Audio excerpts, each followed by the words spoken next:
出身卑薄，全因家父搏命救了老侯爷，才被收养于侯府。外人都讲，未来我定是世子正妃。刚满15，谢维清给我定下10项规矩，直言我若达成，他才娶我。这10项，项项刁钻，我熬过5载岁月，才总算换得他一句还行。我暗自窃喜，当他总算愿意娶我进门。哪知那天，我意外听到他同别人碎语：这崔瑜手粗脚笨，本性顽固，人前扮作贤惠，人后居然连夜宵也偷走，这般两面三刀，足见城府极深。向来装聋作哑，最爱算计。完婚这事，不如暂且搁置。夜宵。白天时，我帮他招待宾朋，累了一整天，肚里空空，到半夜才悄悄喝了半碗清粥。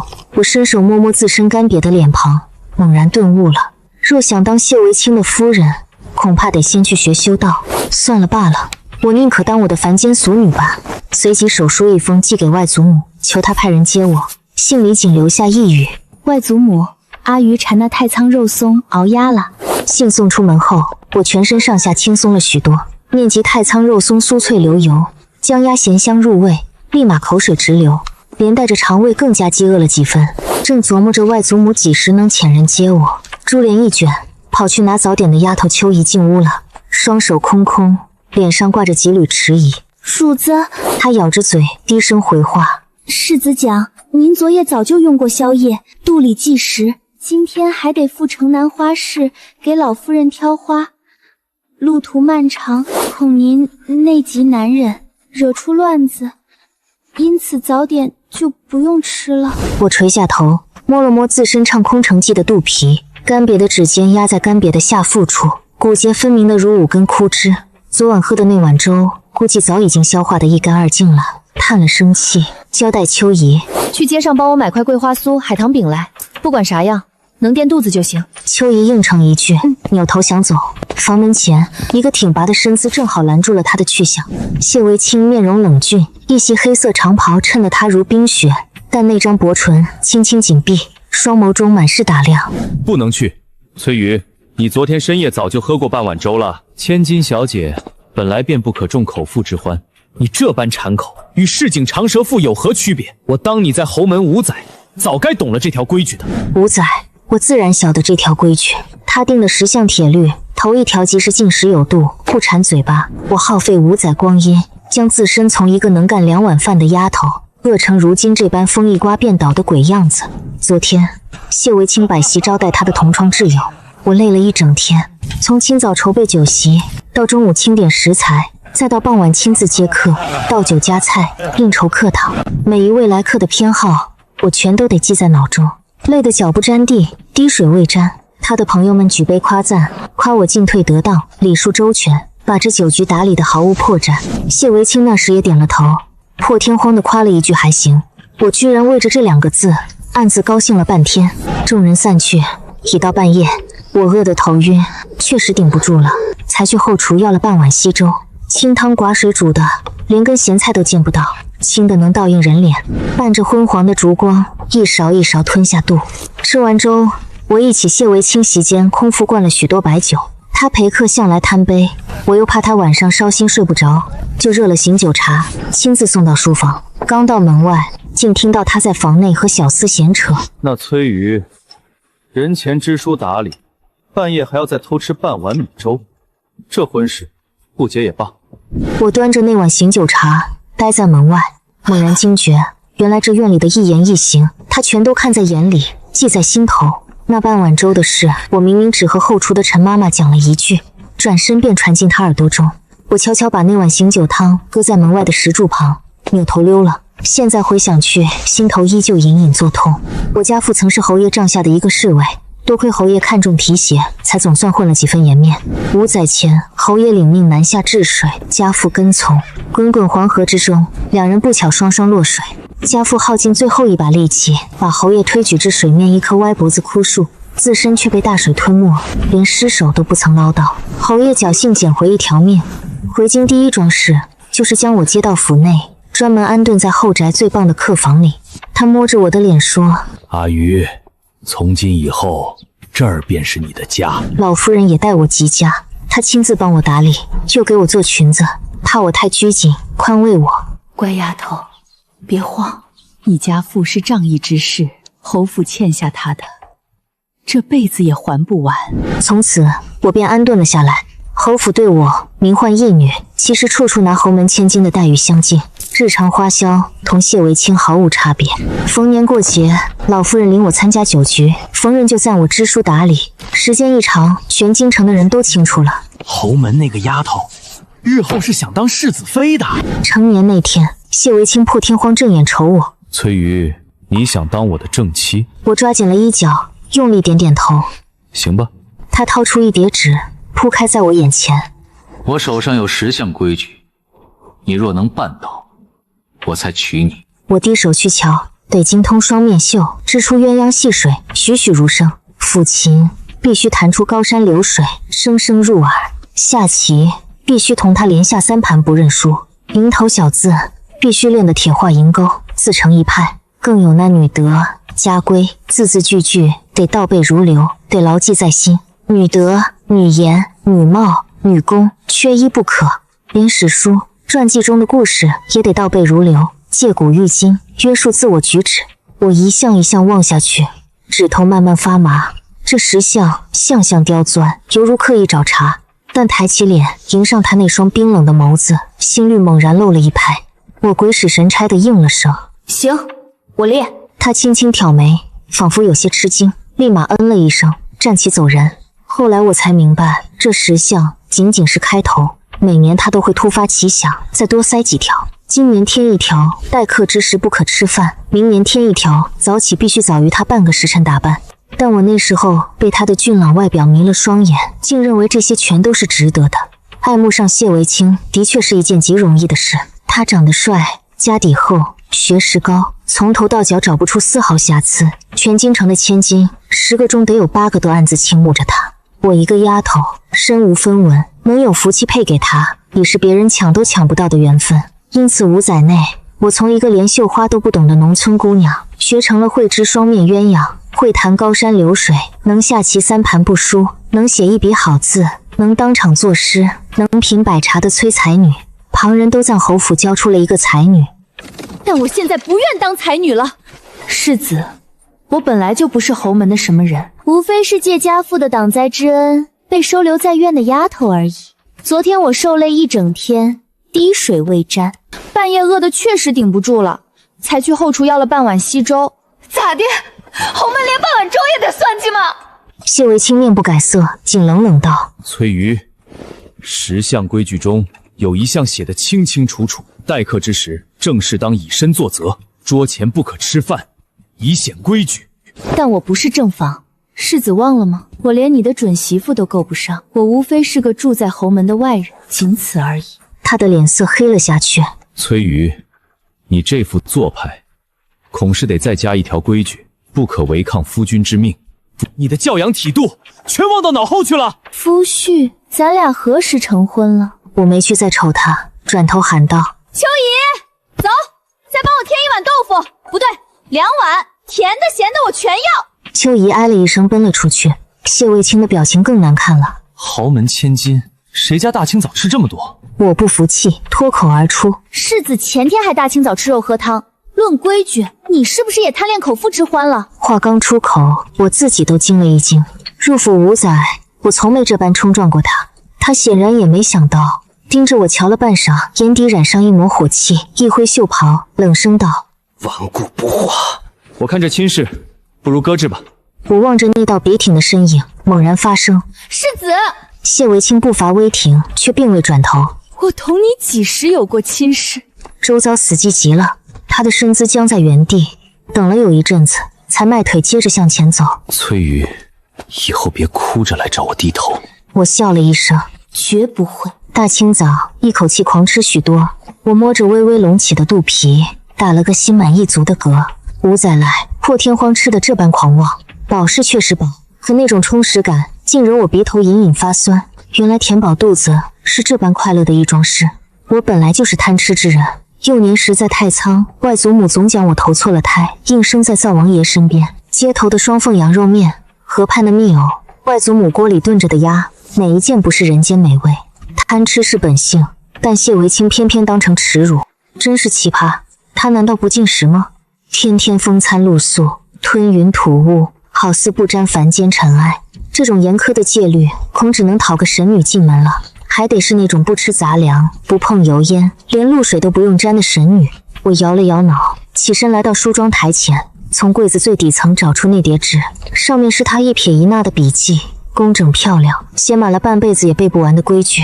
我草草扫视一圈，抓起火折子微微一吹，烧得干干净净。下午，我赴城南花市帮老夫人带回了她订的兰草。捧着花盆步入老夫人的厢房时，她正躺在靠窗的床上午睡，看我来，笑着挥手：“阿鱼来啦，快过来坐。”我将兰草搁在花架上，在她身旁坐下。老夫人，我要走了。我给外祖母送了信，她估计立刻就会差人来接我回老家。老夫人愣了下：“那维清呢？他晓得吗？莫非是又同你闹掰了？”我摇了摇脑袋，没出声。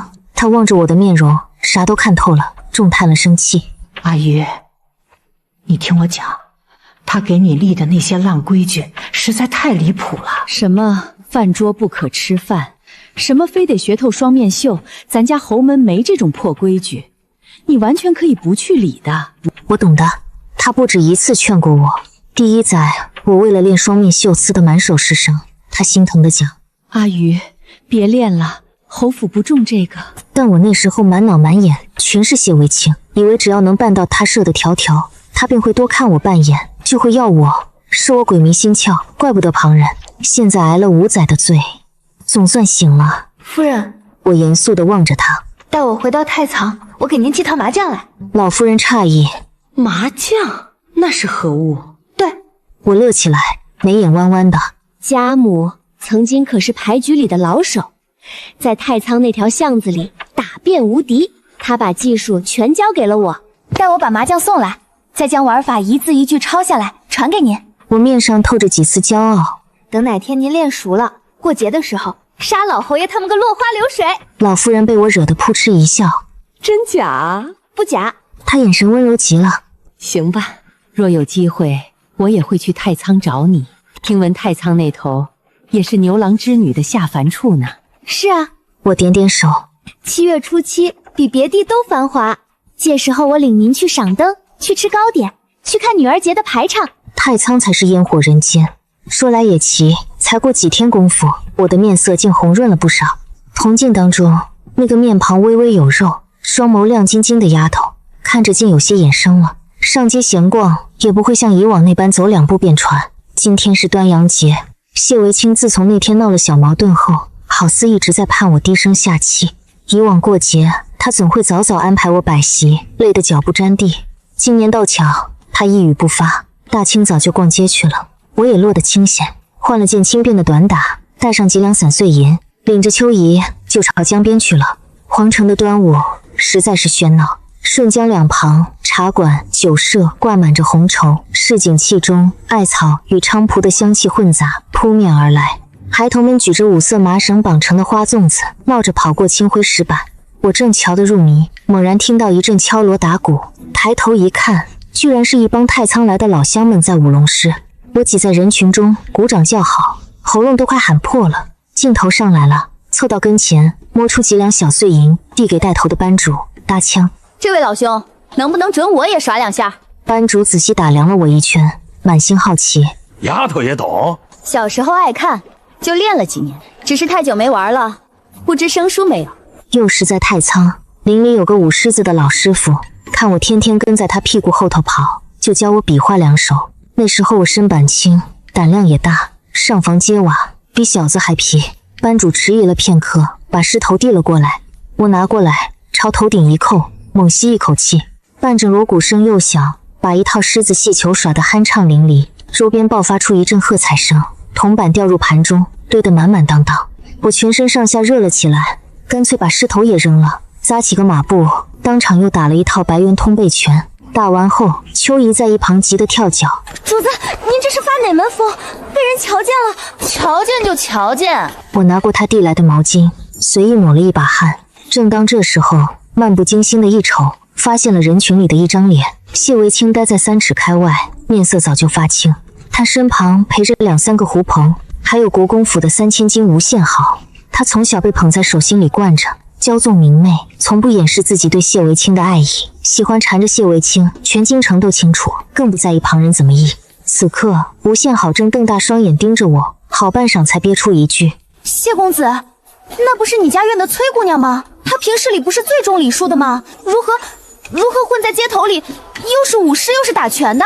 真是……”我等着他骂出什么难听话来。好威风啊！他从兜里面掏出2张银票，拍到我掌心，眼中满是敬仰。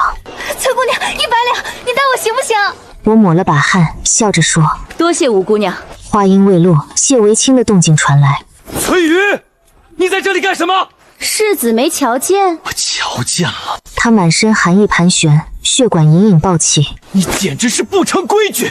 瞧见了世子还提？我轻轻一笑，我还当是您哪天瞎了双眼呢。人群死寂了1秒，谢维清那帮狐朋面面相看，目光里透满了不可思议。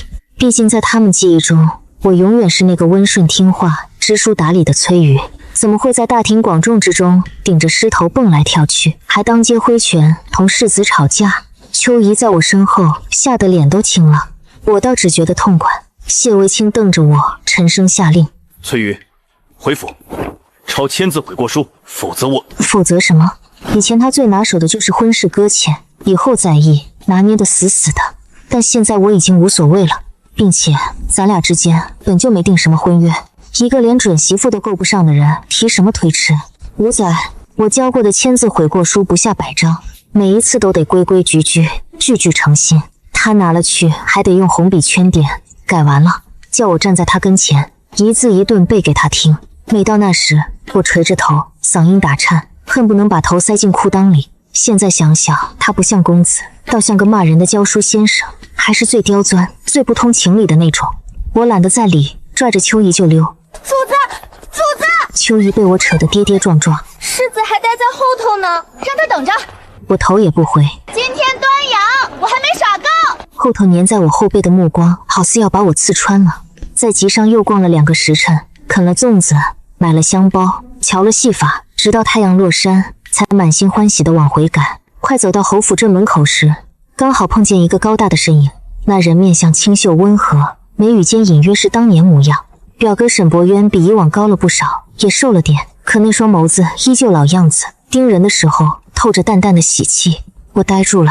阿瑜，我同他很久没见了，刚听说他今年得下场考试，正闭关苦学，哪里也料不到他会特意来接我。表哥，你怎么来了？沈伯渊上上下下的打量了我一圈，眉头慢慢锁了起来。阿瑜，你怎么瘦了这么多？我不敢直说，估摸是水土不服吧。他没有点破我，而是伸出手缓缓揉了揉我的头发。幼年实在太苍，我常跟在他屁股后跑，玩累了就瘫在地上不愿动，他便这般摸摸我的脸，接着弯下腰背我。无妨，回到太堂就又能吃胖了，让老太太天天给你熬骨汤，保证把你补回来。一股酸楚猛地冲上鼻尖，我用力眨了眨眼，把那丝泪花憋了回去。沈伯渊望着我，欲言又止。我还当是你跟世子会有缘分。我摇摇头，没做声。既然没了缘分，等回去后，让老太太给你找一家好婆家，不求名门望族，不求守那些乌乱七八糟的规矩。往后等老哥考中了，自有我罩着你。他讲这话的时候，我没由来的笃信。从小到大，他从没让我失望过。我垂下头，重重嗯了一嗓。咱们俩聊着天，迷迷糊糊踏进了侯府。廊前烛火暗暗，堂屋里立着一个人，谢维清。他不懂在门口等了多长，瞅见咱俩并肩走来，面目带火。崔瑜，家规第7条，凡遇外男，不可私会私了，犯者以放荡论。第10条，每天天黑前必须回院内，犯者以骄纵论。你一错再错，半日之内将规矩毁尽。谢维清牙关紧咬，眼色深如渊。去跪下，拍板子。沈伯渊眉头紧锁，嗓音中透着难以理解。哪门板子？凭什么要受罚？哪来的规矩？我心头难受，死盯谢维清那张发绿的脸，脱口大喊：我不罚！你哪有资格打我？谢维清的瞳仁微微放大，鼓足胆量，一鼓作气地骂回去：你不是也同吴千金有说有笑的吗？咋的？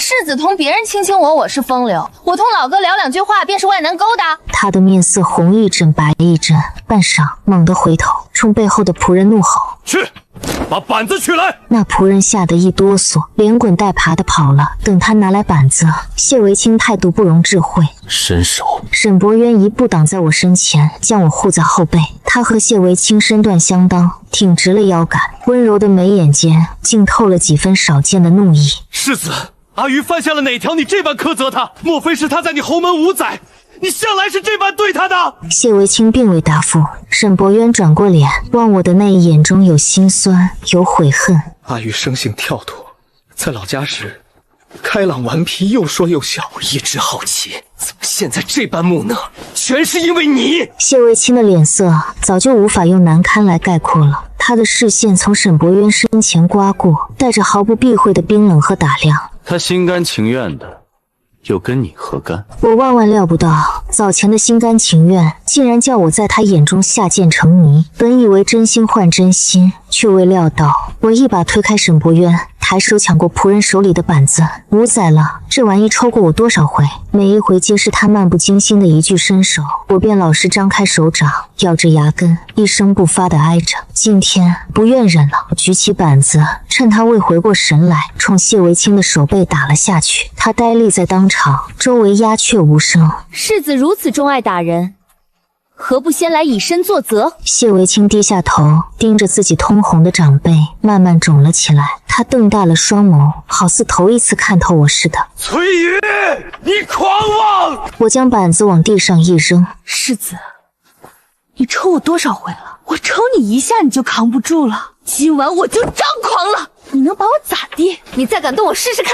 我去找侯爷还有主母告状。侯爷与主母从来不清楚，他还爱拿板子教训我。我转过身，扯起沈伯渊的衣角。表哥，别管他，我领你去见老侯爷和夫人。沈伯渊低头瞅了我一眼，并未多说什么，仅微微嗯了一嗓，任凭我拉着朝外走。背后传来什么物件被重重踹了一脚的动静。呵，他踹门呢，痛死他！我没去回头。堂屋里灯火通明，侯爷端坐高位，听罢沈伯渊的话，沉思了良久。早年我答应过你媳妇，定好好看顾你。我本来盘算你同为亲也算有福分，咱们两家亲上加亲，我也好安心。他叹了声气，摇了摇脑袋，却未料到终归是缘分太浅。我心头感叹，这院内除去谢维清，旁人都极好。侯爷对我恩重如山，世子对我义如兄长，是我命苦，高攀不起。风言风语耽过了世子5载，我心中向来过意不去，现在及早还乡，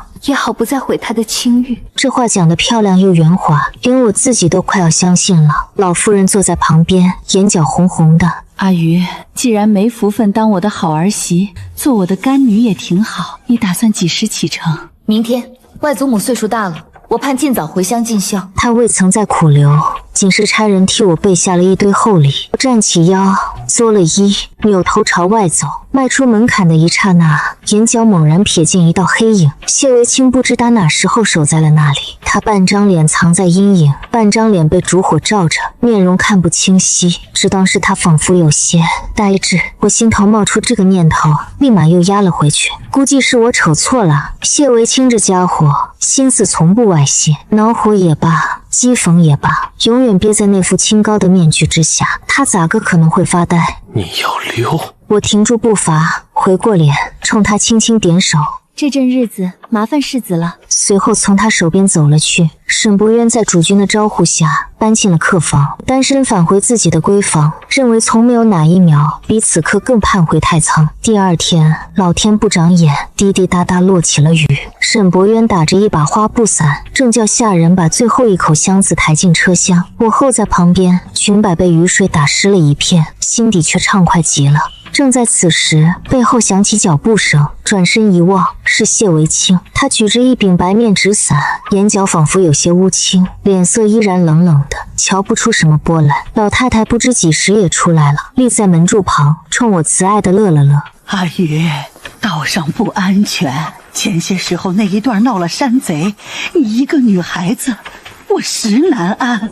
叫韦青护你回太堂，有他挡着也很妥协。刚想拒绝，话在嘴边又吞了回去。老夫人的美意不好当面驳回，更别说白了谢维清一眼，他估摸也不乐意。横竖无非是演个戏码，出了地盘各奔各的，也不算啥。谢维清并未瞅我，紧板着脸，合了伞，猫腰钻进车厢，帘布挑起一半，他扭过脸，声调硬邦邦的：“上车。”我揪着衣角上了车，转身向沈博渊招手。小哥，你也跟上。沈博渊望了谢维清一眼，并未拒绝，收了伞，顺理成章地坐到了我身旁。帘布落下来，车厢摇摇摆摆地走了。车厢极窄，3人挤着就有些局促。谢维清待在我正脸，身板挺得笔直，眼神落在窗帘上，不清楚在望什么。沈博渊待在我左手，安安分分的，有时偏头瞅我一呼。风声呼呼，车轮滚滚，场面有些尴尬。沈博渊估计是看穿了我的不痛快，抬手从兜里掏出一包牛皮纸，撕开，露出里边几块洁白的甜饼，还透着丝丝的热度。阿宇，清早赶得慌张，你早饭没用什么，先垫一点。是桂花酥，我幼年时最馋嘴的那口。刚想探手，眼角瞟见对门的谢维清，他的手不晓几时也插进了兜里，掏出了一包牛皮纸。瞅见沈博渊的举动，手猛然停住了，又缓缓缩回来，把那纸包向深处塞了塞。我装作没瞧见，从沈博渊递过的牛皮纸里捏起一块甜饼，啃了一口，桂花的清香在嘴里散开，软糯香甜。多谢表哥，你也吃。我捏起一块塞到沈博渊眼前，他乐了乐，拿过甜饼，低头啃了一口。咱们俩吃着有说有笑。对面的谢维清一动未动，他的双眼盯在我手上的甜饼上，又挪开又盯回来，那双向来冷漠的眸子里竟有几分酸溜溜的味道。牛皮纸内立马便仅剩下最后一块了，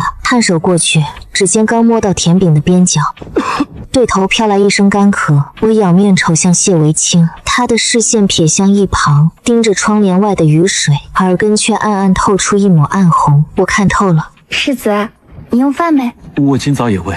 是我废话了。我极快地打断他的嘴，捏起那最后一块点心，干净麻利地塞到自己嘴巴，含糊不清地讲：世子这般仙神似的大佬，历来吞风饮露，不沾凡间尘埃，估摸是不屑吃这种粗鄙甜食的。马车里死寂了1秒，对面的谢维清面色黑得似焦炭。这一路，沈博渊估计是怕我累坏，碰着急事便歇，瞧见好吃的便挑，糖炒板栗、蜜汁甜藕、盐津梅子、枣泥糕点，乱七八糟堆了半个马车，每一件都拿了2份，一份归我，一份带着车上吃，就是没带谢维清的饭。沈博渊不发给他，我也不讲，他就沉着脸待在对面，盯咱俩吃，一声不吭。一开始我还认为解气，后来慢慢察觉，一个人的面容居然能臭成这般，由沉至昏，由晴转暴风雨，眉宇间那阵寒意愈来愈深，冷得咱俩都以为是不是该下雪了。快入太仓地盘时，我撩开窗帘望了望外面熟识的农田，心头一松，回脸对谢维清说：世子，护到这儿就妥了，前方即是太仓，咱俩自己进城即可。他视线扫在我脸上，面容看不出悲欢。护你入太堂地盘再走。不用了，已经极近了。家母与我护你们进门，如今还没进门。我张了张嘴，瞅了沈博渊一眼，他轻轻摇手，意思是由他去吧。我唯有由着他。马车接着向前，我靠在车板上，正琢磨着回府第一餐要点些什么，猛然一阵打杀声从前方飘来。坏了！沈博渊表情一变，抬手将我护在背后。是山贼！窗帘被一把拽开，侍卫统领慌道：世子，前面大概2、3尸汉，来势汹汹。谢维清的表情一瞬间寒了下去，他撩起窗帘看了一圈，转身向我甩下一句：躲在车内别动。接着抽刀便跃出马车，外头瞬间打成一片。咱们带的兵好歹是好手，但贼人人多力强，又是在草丛埋伏，慢慢就有点抵挡不了。更惨的是，毛贼里居然有人拿了弓弩，一发冷箭划破长空，扎在车厢上。没一会儿又是几发箭，马车被扎得破破烂烂。骏马受惊，马车重重晃了一下，我全身上下被甩了出门，磕在门板上，头晕目眩。快逃！沈博渊一把抓住我的手心，拽着我跃下马车，腿刚沾地，还没跑出去几步，一口长刀便砍了过来。我脑海中一片乱麻，完全来不及躲闪。两条黑影差不多是同时冲过来的，可谢维清挨我更近，他全身上下将我护在胸口，拿后背抗了那刀。我脑袋里懵了一秒，我好不容易扯断了关系，不可再欠他了。谢维清闷哼一声，扭过脸，死死拦在我身前。幸好县太爷领着衙役火速赶来，山贼立马被杀穿，四下逃窜。谢维清被送入了最近的药铺，郎中撕开他的长袍，显出后背那条长长的血口。老郎中锁了锁眉，一边擦拭血迹，一边叹气：伤得极重，恐是得休养些日子。这刀疤上如何还沾毒？搞不好那是得折损阳寿。缝针的时候，他早就晕了过去。我守在床头，盯着他惨白的脸，心头百感交集。半夜，他烧起了大热，在迷糊中滚来滚去，脑门青筋微微暴起，有时含糊地挤出几个字，听不明白。阿玉错了。此人梦中还在数落我吗？谢维清沉睡了2天2宿，终究没能跑成。也不是心疼他，就是他帮我挨了一刀。我倘若就这样溜了，实在太不通情理。熬到第3天，热总算退了。我同沈博渊正循着规矩去瞧一瞧，凑巧与他扮演的谋对视上了。谢维清面容惨白，眼中满是欢喜。阿玉，庆幸你无恙。我惊呆了，阿鱼，他几时这般唤过我？我琢磨自己是不是听错了，亦或是他伤懵逼了，尚未清醒。世子，我已经遣人回侯门传信了，你身子已无大碍，就是毒素未消，在这边等着府里的人来接即可。我跟表哥先回老家了。讲完我便要离去，他竟猛然坐直了身，姿势扯到了身后的刀伤，痛得他直吸一大口凉气。我送你回府。我锁了锁眉。不必。他并未再多嘴，紧紧倔强地掀起铺盖落床。秋怡吓得急忙去搀，被他微微推开。我瞥了沈博渊一眼，他重重叹了口长气，说不通，一点都说不通。就这般，谢维清死活赖着咱俩，一路护到了太仓老太太家门外。老太太拄着木棍守在门外候着。瞧见我下轿，老太婆眼圈一瞬间就红了，哆哆嗦嗦地伸出手掌，一把将我抱进胸口。阿鱼，我的乖乖怎么瘦成这样了？她揉捏着我的面颊，心痛的泪花都快掉下了。瘦了，瘦了，面上一丝肉也找不见了。外祖母的心肝啊，你这是在外边吃了多少罪？我的鼻头一酸，几乎没忍住。正聊着，院内飘来一阵勾人的鲜香，是羊肉的味道，浓郁鲜美，掺着大蒜和生姜的香气，强硬的往鼻腔里窜。老太太扯着我的手朝里走。晓得你今天归，我大清早便叫人熬上了肉汤。咱们的双凤羊肉面，别地儿吃不到这个味儿。我听得馋液都快滴下了，那就是我年幼时最馋嘴的那一口。汤汁奶白如霜，羊肉软糯多汁，细面劲道爽口。捏一把香菜末，浇一勺红亮油，只是想想，肚里便咕噜噜闹了起来。老太太此刻才发觉我背后还杵着个汉，她望向谢维清，仔细打量了一圈，见他虽表情惨淡，却风度翩翩，就客套地邀请道：这位少爷一路受累了，进屋一块吃碗面吧。我心头一慌，老太太是商贾出身，老丈人早年间靠倒卖丝绸发家，最后赚下这点家产，虽不叫大富大贵，倒也富裕。但在谢维清眼中，贾商就是最卑微的，连带着贾商人家的膳食、规矩、体统，全是他瞧不上眼的。他以往在侯门扯过一句，称商贾之流，见钱眼开，最是上不了大席。我因此内耗了许久，这阵子又怕他骂出什么扎心的话，急忙提前打断：免了的，世子还有事要办。好。他提什么？我扭过脸，不可思议地看着谢维清。他点点脑袋，恭敬道：麻烦了。好，他不是最反胃吃羊肉的吗？在侯门5载，后厨只要煮了羊肉，他连勺子都不碰一下。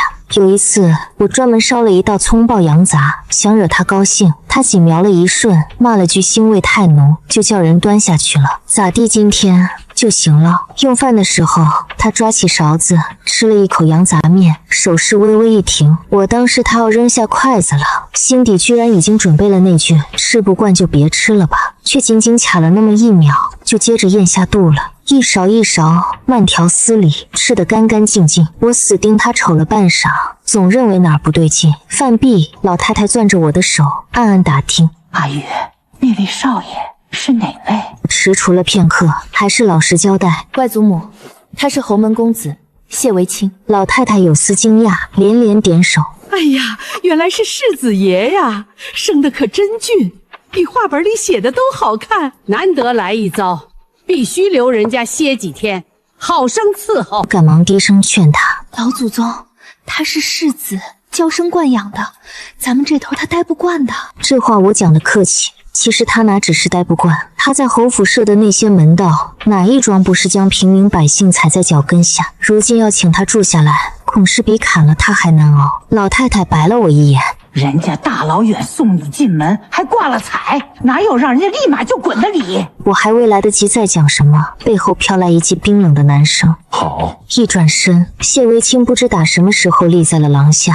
麻烦外婆了。外祖母，他换外婆了。瞪大着双眸盯着他，寻思自己听力出了毛病。他难道不懂老太太是商贾吗？但谢维清表情淡定，丝毫不见外都没有。他的底线仿佛一进太仓便丢了个干爽。紧接着的大半月，他揣着伤，天天求我领他出门闲逛，称是没逛过太仓，人生路不熟。我讲院内有的是仆，喊个下人陪你去就得了。但老太太劝：你在侯门住了这么久，现在人家来了咱们这儿，咱们也该知恩图报才是。他老人家岁数大了，不愿惹他烦心，唯有答应下。不过我多长个心眼，每回必带上沈伯渊，咱们仨凑在一块儿，起码不那么别扭。我们去听了建文帝逃难浮桥的传说，称是那年靖难之战，建文帝逃离皇城，便在这桥底躲避。那桥小小的，青砖缝里生满了绿苔。沈伯渊走在前方，时不时转脸瞅我几下，抬手拉我一把。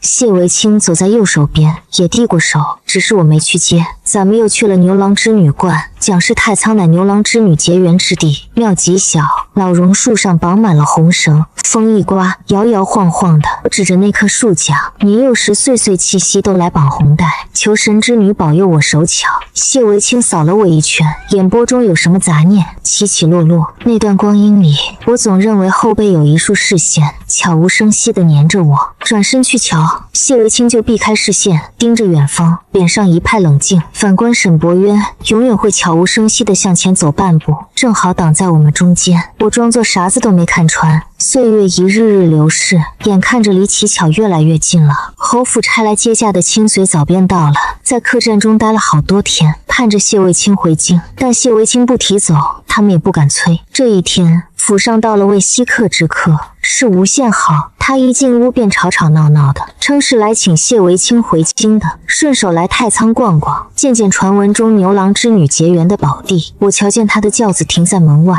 身后还带着2个女使，大带小带的，明摆是想赖下的阵势。谢维清听见动静迎出来，瞅见吴宪豪，下意识地盯向了我，那眸光里竟有一抹慌张。我没理他，扭脸去给吴宪豪侦查了。七夕前夜，太仓的市井中早就拉起了彩旗，微风里飘着酥饼的香气。吴宪豪不晓打哪儿听来的旧规，乐颠颠地扯着我去捉蜘蛛，讲是乞巧夜间将虫子装进罐子内，明早天亮看谁吐的蛛网又大又圆，谁的手艺便受了神仙庇护。咱俩蹲在后宅的花坛旁，翻开草丛找了半天，总算各抓着一只。他那只块头大，黑乎乎的，神气得很；我那只干瘪些，半死不活地缩在碗底。吴宪豪举着罐子左瞧右瞧，骄傲地扬了扬脖子。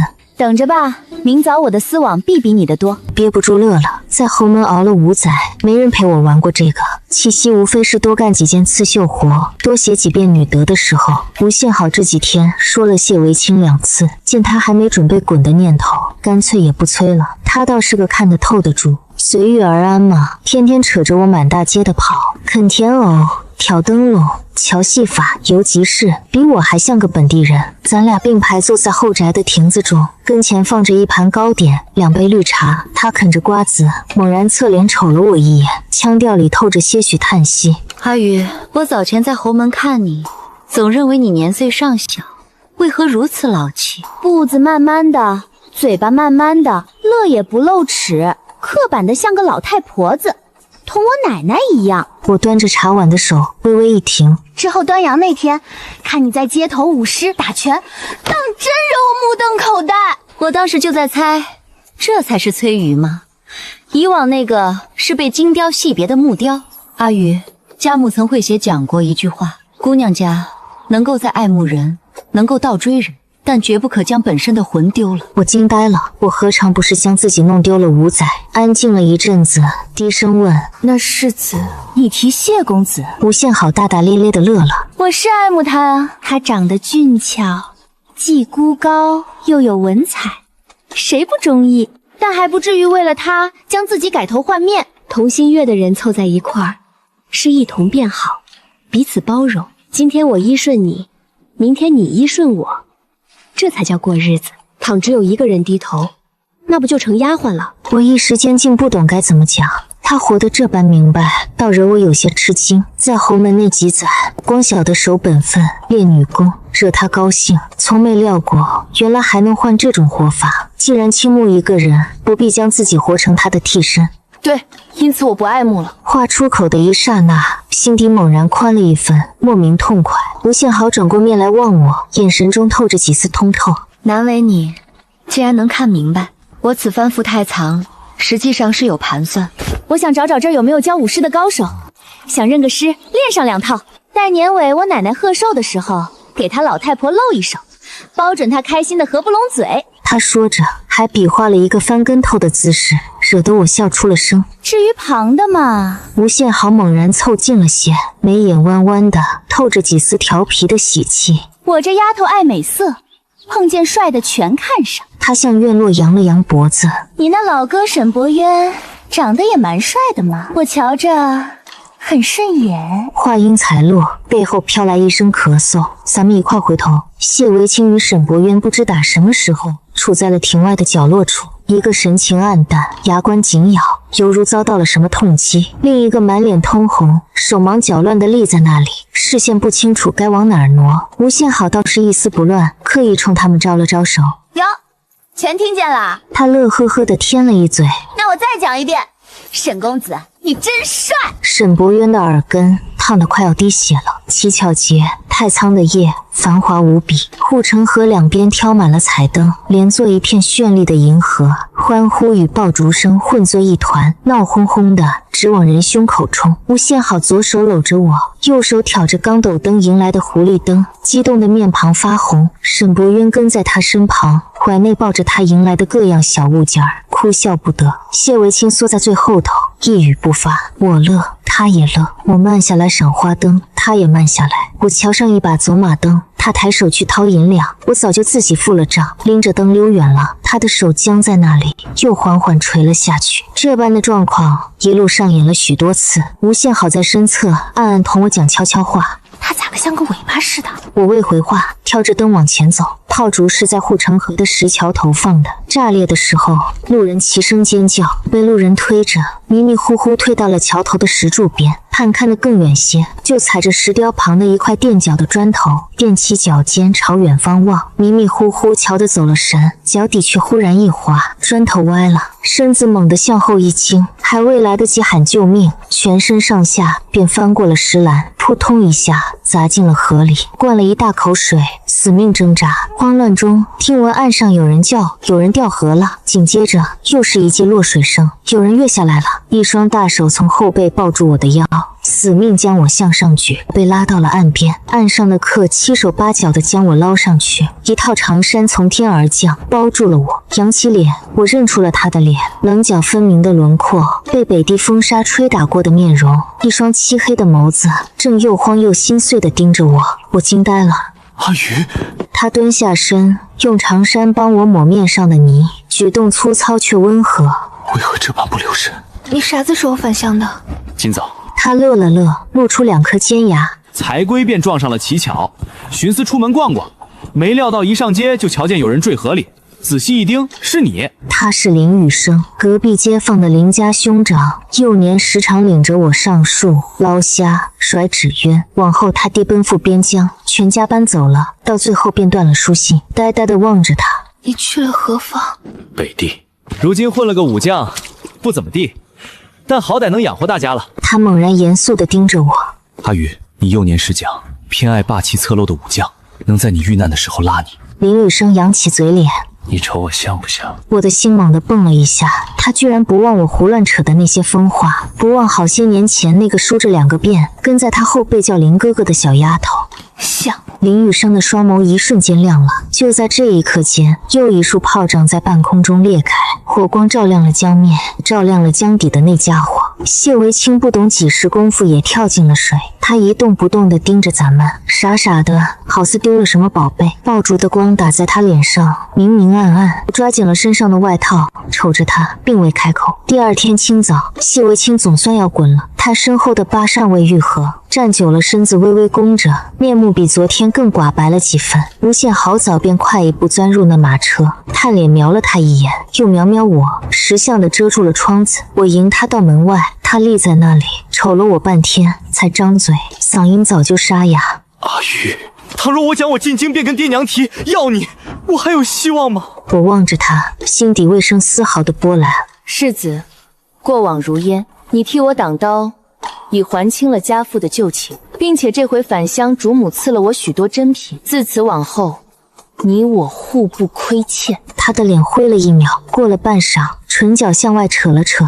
家母竟比我更早看穿我的心，我当是为你着想，你门第不高，若是配了我，京城那些局子你如何打理？那些贵妇千金，一个比一个恶毒，我怕你被贼人看扁了，怕你被别人戳脊梁骨，怕你在人前抬不起头，所以我给你设那些戒律，1项不够就是2项，2项不够就10项。我当时在历练你，其实在摧残你。瞧你天天苦熬，瞧你越来越内向，瞧你笑得越来越少，我当你是变好了，当你在退成配得上我的人，但我却忘了，我钟情你，原本就是因为你十分好，我才钟情于你的。我为何要费尽心机去改造一个我本就清新的人？他眼眶慢慢泛红，闭了闭眸，将泪花压下去，苦笑了一嗓。娘家若要追回你，就得先把这层皮囊撕下来踩在脚下。但我自诩高傲久了，总认为只要微微展露几分好，你便会乖乖回头，便会将我往日破事一笔抹除。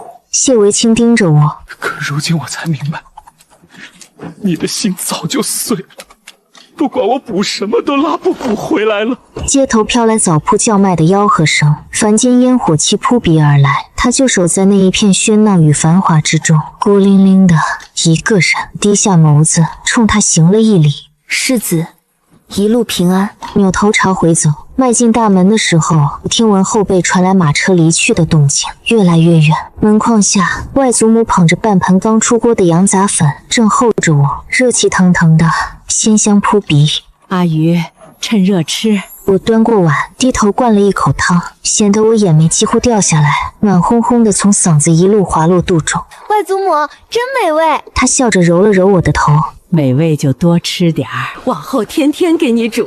我嗯了一嗓，低下脸，一口一口地吃着那碗粉。那热乎乎的凡俗生活，那实实在在的喜怒哀乐，衬得以往的岁月恍若隔世。谢为清后记，5载内，我跑过太仓好多次，每回皆躲得极远，扫上一眼就扭头走人。她嫁了人，是林雨生，那个在乞巧夜从河内救出她的汉子。往后，她奔赴北疆，打了胜仗，当了将军。旁人都称林将军年少有为，唯独我明白，他最大的能耐是让他乐了。他生了个闺女，眉眼似他。今年端阳，我在人海中瞅见那小家伙装模作样的学舞狮，学完后奔回他跟前，扬着脸喊：“娘，我要吃羊杂粉。”他弯下腰，刮了一把闺女的鼻尖，乐着说：“好。”林雨生恰好回家，一把将闺女扛上肩头，一家3口一块回家去。街头飘来羊杂粉的香气。曾几何时，我在侯门的饭桌上骂这玩意腥味极重，他坐在边上，勺子停了一拍，啥子都没讲。往后后厨再也未煮过羊杂，我当成是他顾及了我的偏好，心底还十分窃喜。他练什么都快，将自身从一只灵动的黄鹂练成了死气沉沉的废木。我认为那是魔力，是脱壳，是他攀得上我的必经之途，却未曾料到他原本就不用去伪装什么。是我瞎了。五载前，在他老太太的院里，他也帮我盛过一碗羊肉汤，我喝了一口，全身上下都僵住了，鲜香烫，面食弹牙，汁白如奶，那是我这半生尝过最棒的玩意。可偏偏受着自己的傲慢，错过了。并非所有的过错都有办法补偿，并非所有客都会在原地叛逆。我现在想通了，可悔悟得太晚了。郎中称我至多还有10年，10年够干啥子呢？够陪一个人从黑发到白头吗？够随一个人熬过半生波折吗？不够。既然无法相守，那就不去拖累。他配得一个完完整整的汉，一个能随他白头到老的汉，而非是一个不晓得哪天便会死掉的病秧子，一个随时都会丢他孤零零活在人间的人。况且他早就不要我了。